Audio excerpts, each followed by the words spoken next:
All right, what's up, everyone? We are live, and this is the NFL DFS Week 5 Weekend Review.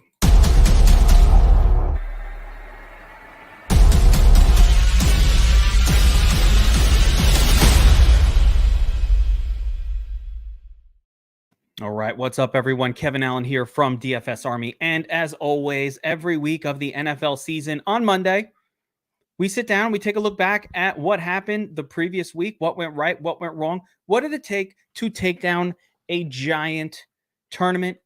What did cash games look like? See what we could figure out. How did the content do? How did the DFS Army content do? How did my content do? I got to evaluate it every single week and how you guys did. I always want to hear that you guys did well. Now, before we get into any of that, big congratulations to Belarch for taking down the tiers contest this week. My man did it with just 2 lineups. Said he used the notes, the cheat sheet, and just got on some plays that he liked. I mean, looking at that lineup, Kareem Hunt was 50% owned. Crazy. Mike Williams paired up with Justin Herbert.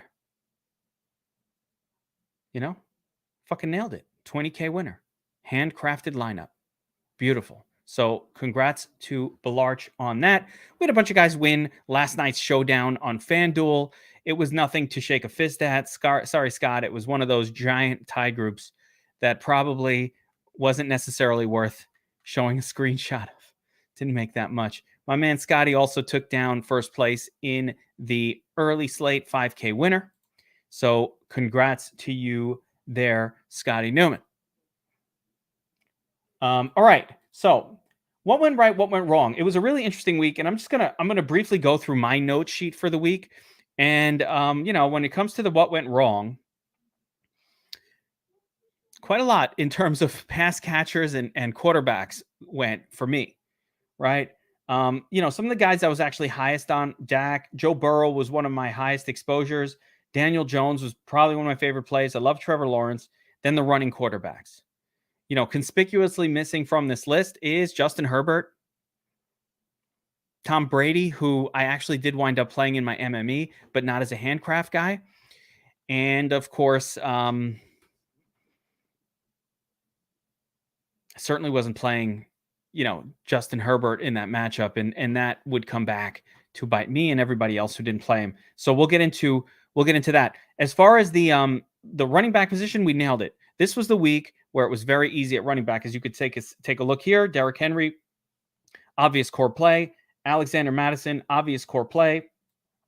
I gave the rare all-in on Madison call here. I don't like to do a lot of all-ins, but I gave the all-in call here. Then, of course, we were high on Leonard Fournette. We were high on Damian Williams and James Robinson, all smashed. So for me, the running back position was a complete and utter smash. Could not have done better. Avoided a lot of the turds. The only guy that hurt me was Saquon Barkley. And what are you supposed to do? The guy got hurt. I still think he would have had a big game. That's right. I'm clinging to that. I think he would have had a monster game. And similarly, for my personal lineups, the thing that hurt me the most was the Daniel Jones injury, because I had Jones. We talked about, I don't know if you could see this, but I talked about Golladay getting the Trey Diggs treatment, which would push all the targets to Kadarius Toney and potentially Evan Ingram. So part of this was I had a ton of Kadarius Toney, who was the best punt of the day. I had a ton of him. I had him marked as an all play, and he smashed. But the problem for me personal was that a lot of my Kadarius Toney exposure was tied in to Danny Jones, and that was unfortunate because that was not going to do it this week. And I'll show you some lineups that have that, but it was just unfortunate. It wasn't going to do it. So didn't get to take down a tournament personally. Tight end position was really rough across the board. Actually, the best tight end was somebody I can't imagine anybody playing, Hunter Henry, and yet there he was. And by the way, Matt Mills, if we actually run what the nuts lineup was, it's possible Matt Mills was in it because that guy actually smashed this week. So really interesting one from a content perspective. And, this is my sheet on DFS Army. That's what you get every week. Sometimes we're going to smash. We crushed running backs this week, but, it was a bit of a miss on the, so to say, like a little bit of a miss on the wide receiver position, but mostly we did not have Herbert in here, and that's what you needed. So, all right, can take $1 million down every single week. I'm going to show you what my cash lineup was right here. And again, it was really weird. And then we'll take a look at all the cash lineups for the week. The cash lineup I thought was really obvious. And it's funny, I thought there were two ways to go. One version would have been playing Jones, and the other one was pay up for Dak, or even, I mean, I didn't consider Brady. So it would have been pay up for Dak or pay down to Jones. And the fucked up thing was that in the pay down to Jones, you go with LaVisca or T. Higgins instead of Kadarius Toney. So had I switched it to so I was between going with, so let me go through this whole thing. To me, it was very obvious. Of course, Henry and Madison were your two best running backs of the slate. Lock them in. I loved Robinson as my number 3 favorite running back, but I could have went Damian Williams or Fournette. I was kind of like open to all of that. Eagles, the clear and obvious cash play defense. We always play the cheap defense in cash. Eagles were fine going up against Samwise Darnold. No worries here. I hope you guys can see it. From there, I was going to use Evan Ingram at tight end. Again, locked in, best projection on the board for tight end. So really it was, and of course, Davante Adams. So all of cash was a 3-man decision. Like the rest of this lineup was already locked in. I could actually say a 4-person because I could have gone from Robinson down to Damian Williams or Fournette just fine. So it was really just a 4-play decision. And most of the decision was Higgins, Shenault, Jones versus some other combination, maybe a Kadarius Toney. The main reason I went with this one is because I didn't like the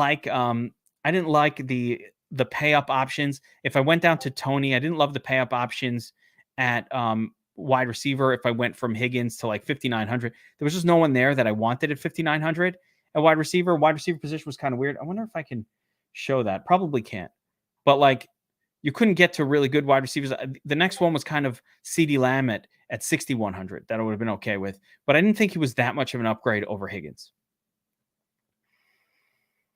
And I really like Shenault.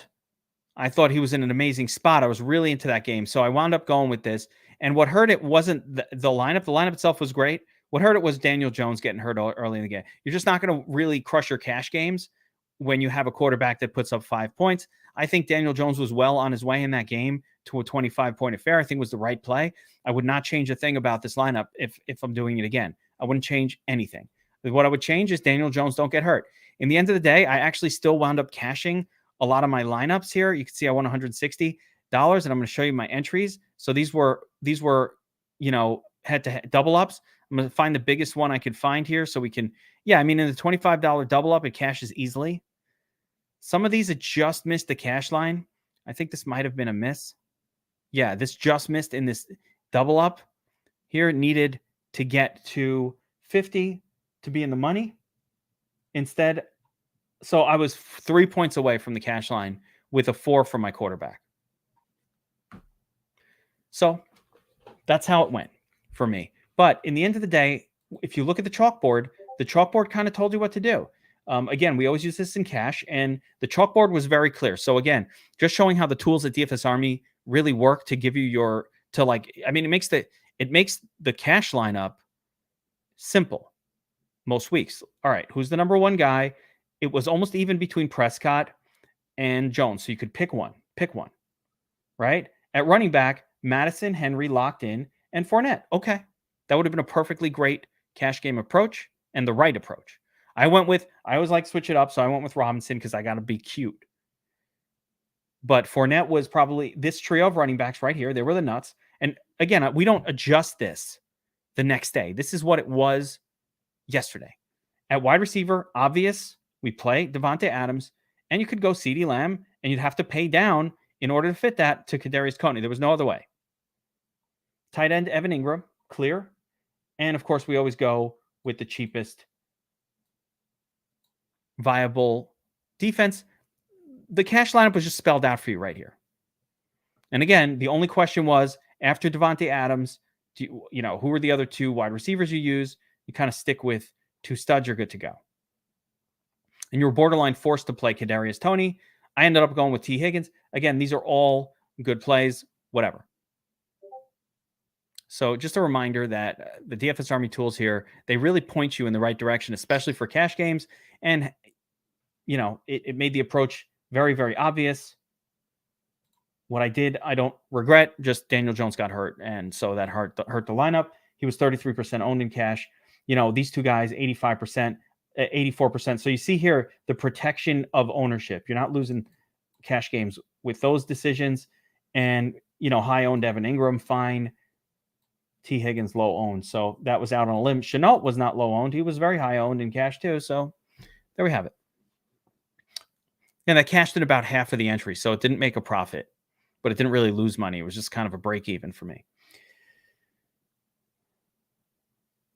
All right, one last thing I like to take a look at every week is what won the Millie Maker on DraftKings. And I really want to point out this lineup. Number one, because the winner, listen, this person that won, wow, entered 2 lineups, 2 lousy lineups, and they got the Millie Maker. Not going to learn a ton from this lineup because there are some odd decisions in here, but for the most part, it's pretty straightforward. So the odd decision was like Chuba Hubbard here, where it was completely unnecessary. Matter of fact, you do better with Robinson. So that didn't help the lineup at all, going with low-owned Chuba Hubbard. I'm sort of negating that. It wasn't even a great play. But what he did do was, number one, this person faded Derrick Henry. I don't know that they even knew that they were fading Derrick Henry. They just did it. It's a Tom Brady +2, Mike Evans, Antonio Brown lineup. Devontae Adams, the chalk. Madison, the chalk. Insert Robinson here. Scores even better. Kadarius Toney, we all liked him as a great play. Defense, whatever. And the big move here that actually helped really lead to this takedown was the Hunter Henry at tight end. No one played Hunter Henry. 4%. He was one of a bunch of turtley tight ends that was viable, and he just went out for 20 points, and that's what you needed to get that edge on the field. The rest of the lineup, pretty standard stuff. The big one was Evans and Brown combined, but we talk about Tom Brady +2 every single time we ever play Tom Brady. We want to pair him up with 2 pass catchers, so it made a lot of sense.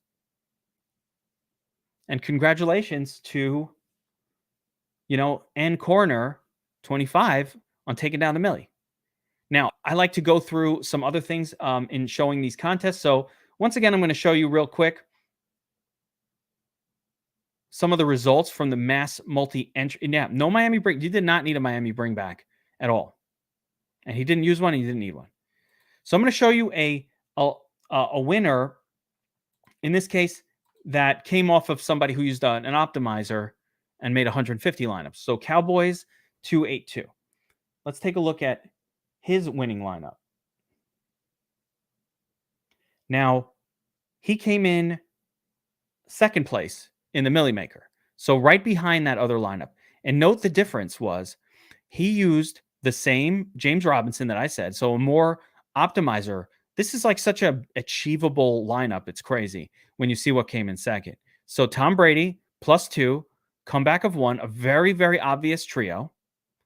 Evans, Brown, Gesicki. You could have handcrafted this. Then it went Robinson, Madison, 2 essentially all-in plays at running back. There is a fade of Derrick Henry taking place in this lineup, and instead he happened to use Kadarius Toney, who was a very popular play. I had him 25% as well. And that's it. Second place. Tom Brady +2. That you could do this on the Dom station all day. Missed the tight end, which is why. But who was hitting? Really, there was... So if you're doing a Tom Brady +2 and bring back of 1, you had to play a player from the Dolphins. That's going to force you to miss a tight end. Everybody missed a tight end because there's only a couple tight ends that did anything. But yeah, the tight end was the difference between making money and losing money. And like I said, James Robinson, the winning lineup played Chuba Hubbard, who did worse than James Robinson. So it wasn't even that was not the slick move. And Philadelphia defense being only 7% owned is really weird considering they were like the cheapest viable defense, but that's how it went.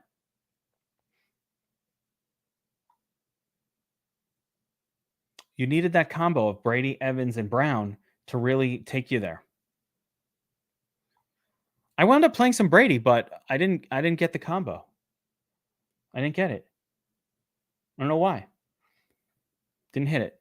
I'm going to show a little bit of. I like to look at exposure. So let's do a little study of Cowboys 282 exposures and see what he did to achieve this. Guys, I study the exposures of players who win a lot every time. You always want to study exposures from chart players because I've noticed that there's really two approaches that people use. One of which is go very heavy on some spots, and the other one is use sort of a widespread approach and focus on game stacking, right?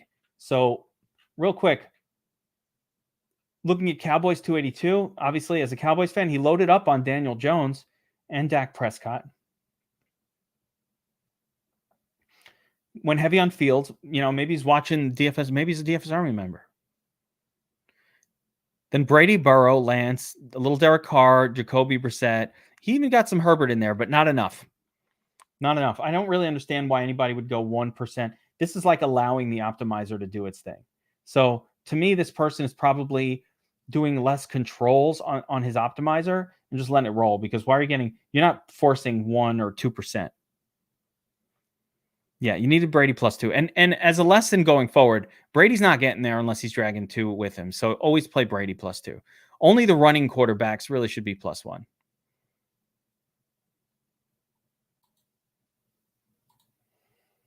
Okay, so here's a move that I appreciate. The all-in on Madison, 100% exposure. That taking a ballsy stand on a play like Madison yesterday is a good way to play this game. Just suck it up and go all in. I had a lot of Barkley that burned him, but he got enough Henry in there.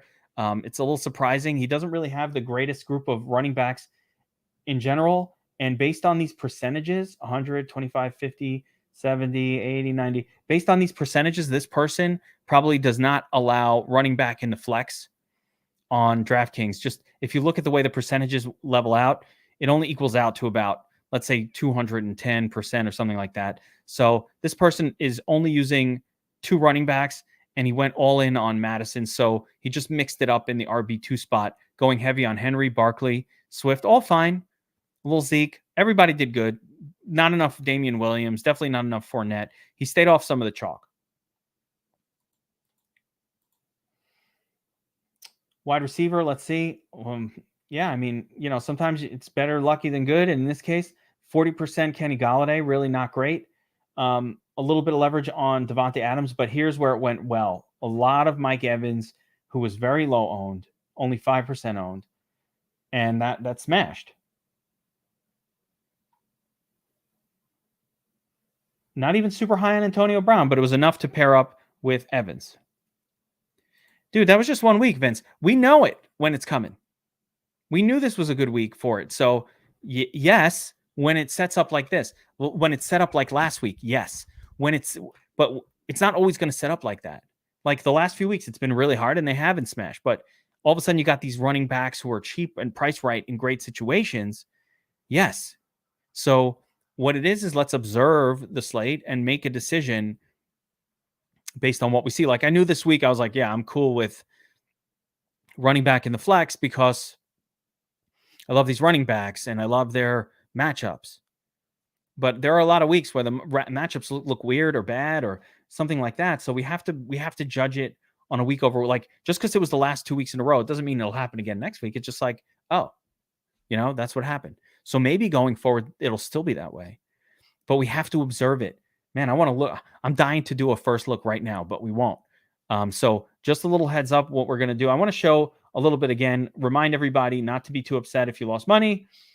MMEers look like they did a little bit better this week than most. So let me count them up here. We've got 100 people that put 150, and then we're going to take a look at the big contest and what won that. But we got 100 people that entered 150 lineups, and of them, let's see how many are in the green. 3, 4, big winner Cowboys. 5, 6, 7, 8, 9, 10, 11, 12, 13, 14, 15, 16, 17, 18, 19, 20, 21, 22, 23, 24, 25, 26, 27, 27 out of 100. So this was the best week for MMEers. Let me check level 2 here. 1, 2, 3, 4, 5, 6. Only 6 here. So let's see. We had 200 people who max entered the contest. 33 of them ended up in the green. So about a 15% margin of people who didn't lose money. Where most weeks it's 5%. So yeah, we'll take a look. So I'll do the first look lineup tomorrow, guys, and we'll take a look at the pricing, and we'll take a look at the salaries on Fanduel and Draftkings like we do every Tuesday, and we'll know. We'll be like, all right. Remember, a lot of this stuff sets up later in the week also. Like we didn't know Madison was going to be an all-in play. We didn't know a couple of different things. Now Saquon Barkley's out. Who are the Giants playing this week? Are they playing this week? That Devontae Booker, can we play him? So there's a few other spots that are setting up. That's right. 33 made a small profit. Most of those did not even double their entry. They just didn't lose money. And one got the big win. A lot of times it's not even one. He only got 100K. So he didn't get the million. The million was a handcrafted lineup. So let me show one more contest that I like to take a look at. This is a much smaller contest, and it's really interesting. Chipotle Attic won it. So, congratulations to him. Don't know what just happened. So let's go right back to that. Chipotle Attic won it. He took down $1 million top prize, but I want to see the lineup that he used. And observe the difference. So, okay. All right. It took a pretty big score here to take down the $1 million tournament in the $4,444 entry contest. Tom Brady. Really? Unstacked? Tom Brady, Leonard Fournette as the stack. So essentially not wanting to take a chance. So let's go through the mindset of somebody who's entering this contest this way, right? You don't want to take a chance. Oh no, okay, it is Antonio Brown. I need to look this way where I can see it. Okay, so it's Tom Brady, Antonio Brown. Did not do this, and Tom Brady, Fournette, Brown. So I guess the assumption here is allow Fournette to be a pass catcher because sometimes he catches passes. Okay, fine. Plus you liked Fournette anyway, so you build it that way. Madison all in. James Robinson instead of Henry. Devontae Adams, lock him in. Then the low-owned guy really is Jamar Chase, Gesicki, and, crappy defense. And that was enough to get you $1 million in the $4,444. So it's Brady, Fournette, Brown, bring back with Gesicki. Then you had a couple of one-offs. All in Madison, all in Devontae Adams. Jamar Chase is the surprising one. That would have been the guy. He fit a lot of lineups. Jamar Chase fit a lot of lineups. A $5,800 level. It was a level I was kind of avoiding. So he embraced it, got Jamar in there, didn't take Odell Beckham, didn't take Kenny Golladay, who was very tempting, but a terrible matchup. Went with Jamar Chase, and that one. One interesting thing I want to show you, exposures and how things differ in the larger contests. So this is the 4,444, and it's a great example of how exposures, player exposures, field exposures differ. In this contest, Alexander Madison was 73% owned. You had 42% Henry, 37% Henry, 42% Devontae Adams, Mike Gesicki at 30%, then Fournette, Washington defense was very popular. Laviska Shenault up there at 20%. Waddle. So honestly, I was in good company here. These were a lot of my top plays. You had a lot of Antonio Brown. He was always in a good spot. There's Kadarius Toney, 13%. Very expected. So what happens in high dollar contests, guys, is the chalk plays are much higher owned in like a $4,444 contest than it would be in the $20. People are taking chances, throwing in kind of like mediocre stuff in the $20 contest. But when you enter a $4,444 lineup, even if you're Chipotle addict and he makes 22 of them, I don't believe these are probably being generous. I have a hard time believing you're just slapping 23 lineups off the optimizer in there. Probably handcrafting these, putting in your real favorite players. So let me go back to the Millie Maker, and I'm just going to look and let's study one shark here at 451. Remember that we are going to be doing the showdown breakdown live right after this, figure around 5:15. So stick around for that. It's going to be a new fresh stream. So make sure you're on the DFS Army YouTube channel for that, and you'll get a notification if you ring the notification bell. Let's look for all right. Let's take a look at Chipotle Addict, who won the 444, and let's take a look at his exposures. I want to see what he did in his 150 on the Millie Maker. And it's good to learn from somebody like Chipotle Addict. Papa Gates, his brother, is right here as well. We can kind of look at his stuff too. Actually, fuck it. Let's look at Papa Gates. Right? Here's Awesomeo. He's there too. A lot of these guys. But let's take a look at what they're... So if you take a look at Papa Gates, 90% Alexander Madison. So when I said all in Alexander Madison, these guys did this, right? All in. Mike Gesicki went very heavy on him. I liked Gesicki too. Antonio Brown, very heavy exposure. Way too much Kenny Golladay in a bad matchup. But here it is, James Robinson. Now, Papa Gates, he came out with a slight profit, but not much. A lot of Saquon Barkley. Plenty of Jamar Chase. So on a lot of the good plays, let's look at position by position. Quarterback. Yeah, a lot of Tom Brady. You would think he could have gotten there. Way too much Jacoby Brissett. What the fuck, dude? And then not much else going on here at quarterback, but he went heavy on Brady, Jones, Burrow, and Brissett. So Brissett was his big,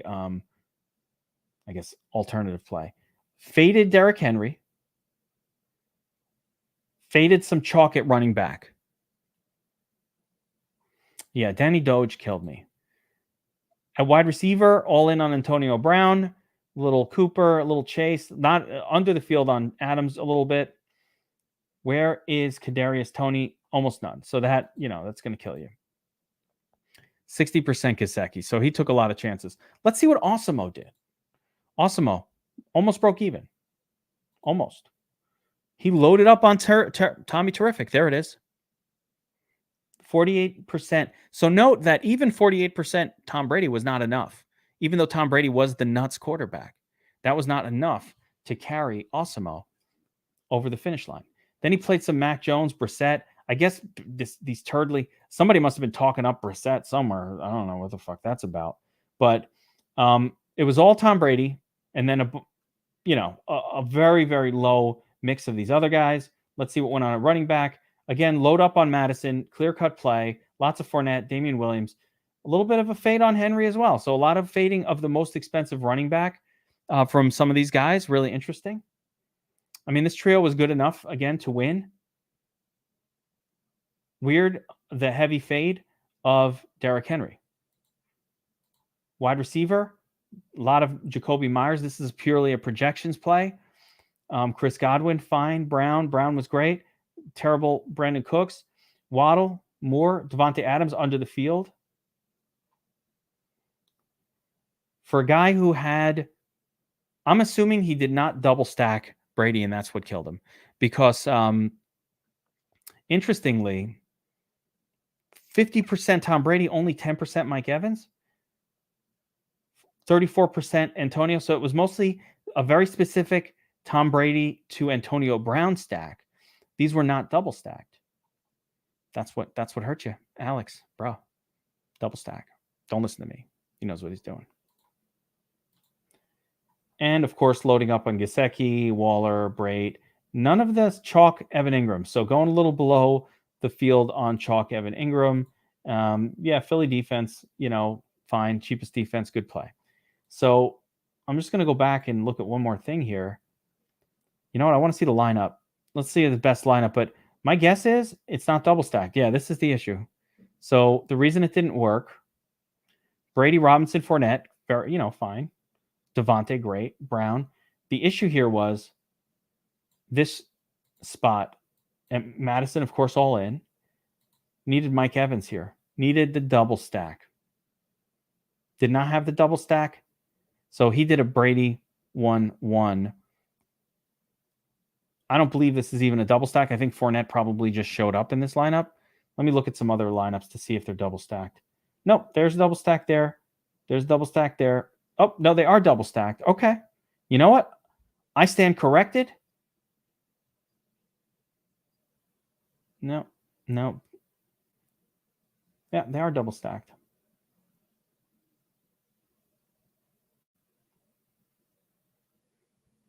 Some are doubles and some are singles. So he's definitely doing, and here's, yeah, Godwin and Brown. Brown, Brait. Fournette, Brown. Yeah. He double stacked, but allowed Fournette to be one of those. So the question is how many stands to take, and that is a great question. I think that, let's take a look at Osimo again for an example of a guy we know who's very good at DFS or mass multi-entry. That's a specialty. Where are the stands, right? It takes one giant stand. It's hard to judge this week because this doesn't happen every week. You know how I told you guys all in on Alexander Mattison? I didn't say that every week of the season. I said it. We said it the last time Madison started, but we don't get an all-in play every week. But what I do think is it's important to make that stand but you got to really judge that, and you got to be right. I should show you my mass multi-entry, but they don't have the contest I was in. I was in the flea. I could show you my results. I was in the flea. They're not doing that one. Maybe I should do the $9 one so I could bring up mine. But I had 70% Madison, 70% Derrick Henry. Yeah, that's a pretty insane stand. I'm going to tell you, I don't see that from Osimo every week, but we'll keep observing it. I like to see what everybody does. So I like to look through a bunch of different users. Here's another one, Utica. He's a really great player. So let's see what he did, right? He took his stand on Devontae Adams. It was a great week for Devontae, right? Loaded up on Alexander Mattison. Took some heavy ownership on Swift, so did a little alternative play here at running back. A lot of Laviska Shenault. I'm in good company. Joe Burrow, Kirk Cousins, Herbert. He's really leveraging ownership quite a lot. So if you're looking at Utica, he's leveraging ownership. He's going, all right, Jacob's going to be low and I'm loading up on him, right? Like Swift, no one's doing that. I'm going to load up on that. I'm going to go under the market on Derrick Henry. That's what he did. He's leveraging it one way or the other. So he said, well, if I'm going to play Devontae Adams, I'm not going to play him at field. I better be massively over the field. Overall, Vince, I think it's good to take one or two heavy stands. Too many of them will stand you out of winning. So you're much better off with one or two heavy stands and then a nice mix built around different lineups. If we could load up on 3 running backs like we could this past week, or 2.5 running backs, then all you really need is to get your stack right, your 3-person stack. And actually the best way to have achieved that would have been a little more like lower the exposures. Don't go too heavy on any one because you'll eventually find the right grouping. When you can lock in 2 or 3 running backs and be right about them, the number of variables that you're dealing with is much less. You know it in MMA, Vince. We talk about this all the time. If you can go all in, you've seen it with your own eyes. Like if you go in on even just one spot and you're right, your chances of winning the tournament are significantly higher. If you could do that for 2 spots and be right about it, they're both in the nuts and you both went 100%, then you've really massively increased your chances of hitting the nuts that week. Like you're probably going to do it. Just don't go overexposed to anybody else. So if you're pick 2 and you pick 2 right, you have so much fewer variables to deal with that you got this great chance of hitting it. So yeah, but you'll note again, let me bring up JBC. John, if you look at his exposures, and he wins a ton also, they're very different. Statsational, even he fucking sucked it up and went 40%. Alexander Madison, by the way, but that's like for him an insane amount of exposure to one player. And again, the rest of it's just this sort of approach of a little bit of everybody. I'm going to get exposure across the board to all these different people and whatever. Highest 28%, 24, and then just floating down. Now, it didn't work out so great, but I mean, this is how JBC does it. And I already know he's going to do it that way because every time I look at his MME, it looks the same. That's what it does. Anyway, going to wrap it up here, guys. That's the NFL Week 5 weekend review. Make sure you are subscribed to the channel because I'm coming back shortly with a showdown breakdown. There it is. There it is. Showdown breakdown, baby. That's probably Josh in there. DFS up north or Bobby Clinks. Like, yeah, let's roll, baby. All right. So we'll be back in 5 minutes. Showdown breakdown for the live viewers. If you haven't seen it live, stay tuned. That's it for this week's Weekend Review.